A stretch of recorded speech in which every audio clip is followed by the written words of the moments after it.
Hey everybody, Tim here, back for another update on the Chicago Northwestern Harvard subdivision. Although what you're watching is obviously not on my layout, it's the real life thing. And that's because on my way to Chicago a few weeks ago, I was able to stop and visit the Rochelle Railroad Park where the diamond is between the UP and BNSF lines that run towards Chicago. But obviously, at one point, this was the Chicago Northwestern main line. And I got really lucky, and although it wasn't an old Northwestern locomotive, I happened to arrive just a couple minutes before an ex Southern Pacific Dash 9 managed to lead a manifest rolling west out of Chicago, and that was pretty cool to see. So it's obviously been a little bit longer again than I had since I had done my most recent update, and you know how that is. Life can sometimes get in the way, and in this case, it was one of my other hobbies that really detracted from my ability to get time in on the layout. So another hobby I have, I play a tabletop miniatures game called Warhammer 40K. And every March there's a big event at Chicago called Adepticon. That's what I was on my way to when I stopped in Rochelle. And I had to take some time to get ready and do a bunch of painting and hobbying for that.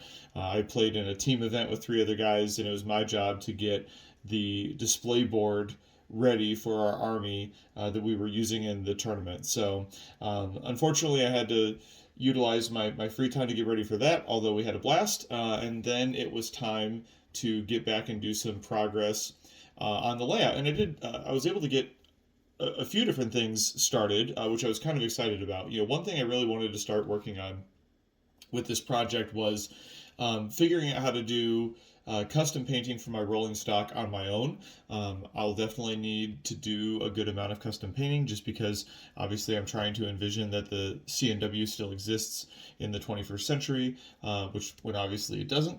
And so I don't want to break the bank on hiring people to do custom painting for me. So for some really important jobs, like especially locomotives, I'm definitely wanting to utilize the people who do this as a business. But for things that might be a little bit simpler, I want to be able to do that myself. And so I had an extra Amfleet coach car. So I went through and I decided this would be a good kind of guinea pig because it's a fairly simple paint scheme and it would help me get some practice. And again, like you kind of saw with my other hobby with Warhammer, I've got quite a bit of experience with painting, with using airbrushing, and doing a lot of the techniques that would apply over to model railroading. So I wanted to take a crack at it. The main challenge is the scale is a lot smaller with N scale versus what I'm used to painting.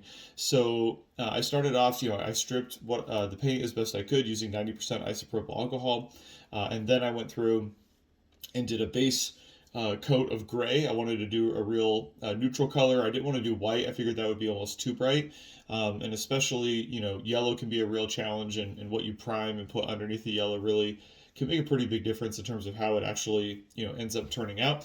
And so I was able to do that, and it turned out pretty well. I decided to use Badger has a line of acrylic airbrush colors for model railroading, and it has colors to match a bunch of different railroads, and it has some Chicago Northwestern specific colors, and I wanted to give them a shot. So it had the base dark green. It also had the old yellow and the Zito yellow that was briefly used, that really kind of neon yellow color, but I wanted to go for more of the older, more traditional. I started off with the green. I wanted to do the top layer, the roof, first, just to see, and it definitely came on really well. I only really needed one coat to get the color down for the green. That's to be expected because of the color. Just it's a darker color, and then I did a layer of the yellow. This clip here is a little misleading. In real life, the color looks a lot more vibrant when I recorded a video of it than how it looked in real life. So it looks really good in this video, and I tried to adjust some settings so it could look more like what it looked like to the natural eye. You can see what it looks like with one of the cars that I already had painted, and you can start to see what I mean when I say that the yellow isn't popping quite as much as I would like it to. So I went back through and I did another pass with another coat of yellow, and it definitely looked better. And I think in the future I'm going to have to do maybe more of a light brown tone as a base coat, to help make the yellow kind of sit a little bit more with the color that I want. I think that that might be the trick. But it was nice to kind of get that started. So I was working on that, letting it dry, and I was also working, on a few other different projects at the same time, really trying to kind of catch up and make up for lost time for having to spend, uh, basically the better part of 2 months not being able to really make any progress. I ordered some custom 3D prints and some small objects that I needed. So you can see this in the video. I wanted to order kind of some rows of chairs to put inside the train station. So that way, again, the room itself has a little bit more, it looks more like a real livable scene. And then I also needed to put on like some but I don't know what you would even call them when they look like this, but the bumper sidings to put at the end of the sidings, because this is the same. This is the kind that are actually used in Harvard, and so I was able to find a good 3D print of those, so that way I could get those ready and lined up to paint. And then the other piece, and I mentioned this in the previous video, the Walters pole barn and sheds kit finally came out, and I was able to get my hands on that. Shout out to Lombard Hobbies for having it ready to go.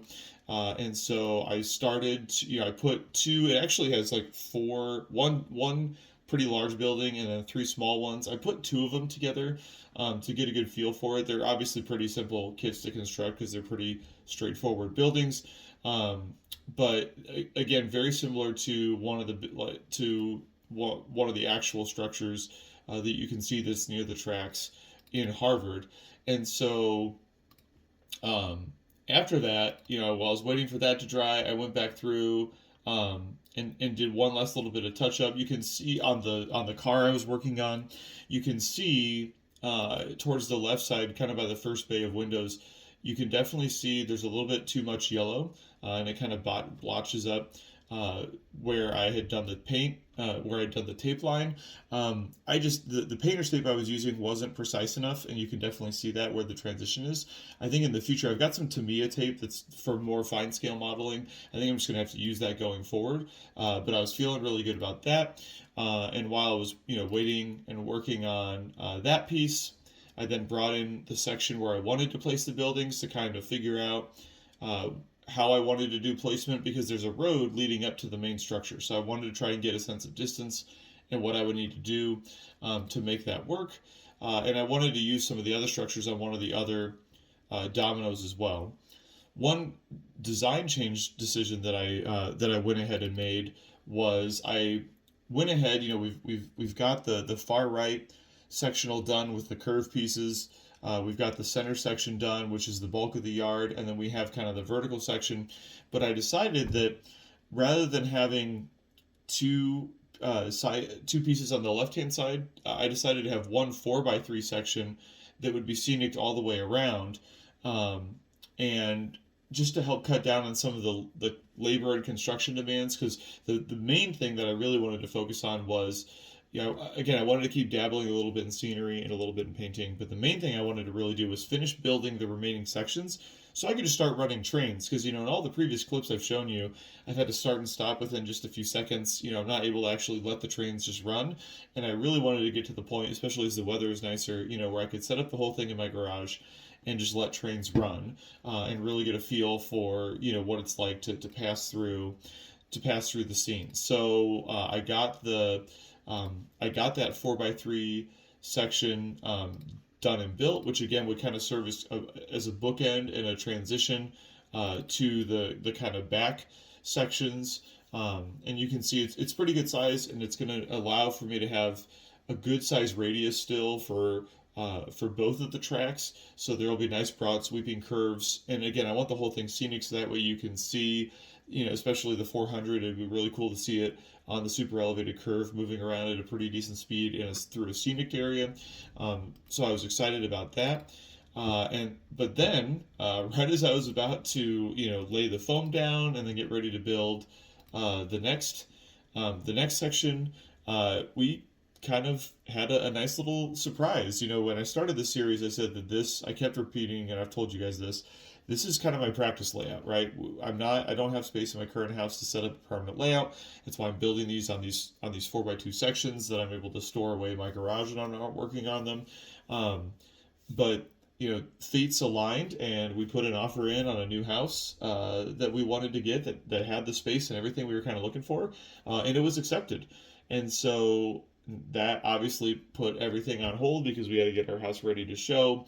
Um, so as we're working on that, I went ahead and packed up all of the sections to go store temporarily while we get ready to show our house. You can see I packed them all into the car. I used foam blocks to help, protect. I'm happy to say I didn't have to drive very far. I was only like 5 minutes away, but I'm happy to say there was no damage to anything, no structures, wiring all is still looks good, everything.